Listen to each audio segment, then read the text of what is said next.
જૂનાગઢમાં હિન્દી ફિલ્મ ધુરંધરના એક ડાયલોગને લઈને જૂનાગઢ સહિત સમગ્ર ગુજરાતમાં વસતા બલોચ મકરાણી સમાજમાં ભારે વિરોધ ફાટી નીકળ્યો છે. ફિલ્મમાં અભિનેતા સંજય દત્ત દ્વારા બોલાયેલા આ સંવાદ પર સમાજે સખત વાંધો ઉઠાવ્યો. આ ડાયલોગ બદલ ફિલ્મના અભિનેતા, ડાયલોગ રાઇટર અને ડિરેક્ટર વિરુદ્ધ કાયદેસરની કાર્યવાહી કરવા માટે તાલુકા પોલીસ સ્ટેશનમાં અરજી કરવામાં આવી છે.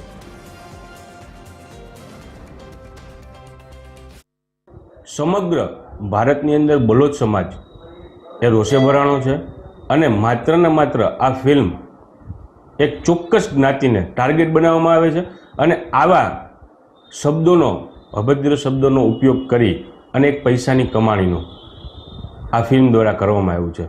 હવે આ ફિલ્મની જે ડાયલોગ બોલવામાં આવ્યો છે એ ડાયલોગને લઈ અને ગઈકાલે મેં તાલુકા પોલીસ સ્ટેશન જૂનાગઢમાં આ તમામ વિરુદ્ધ જે ફિલ્મના એક્ટર છે, જે ફિલ્મના ડાયલોગ બનાવનાર, જે સ્ક્રિપ્ટ લખનાર છે એના વિરુદ્ધ અને આ ફિલ્મના ડાયરેક્ટર વિરુદ્ધ એક લેખિતમાં અરજી પોલીસ સ્ટેશનમાં આપેલી છે.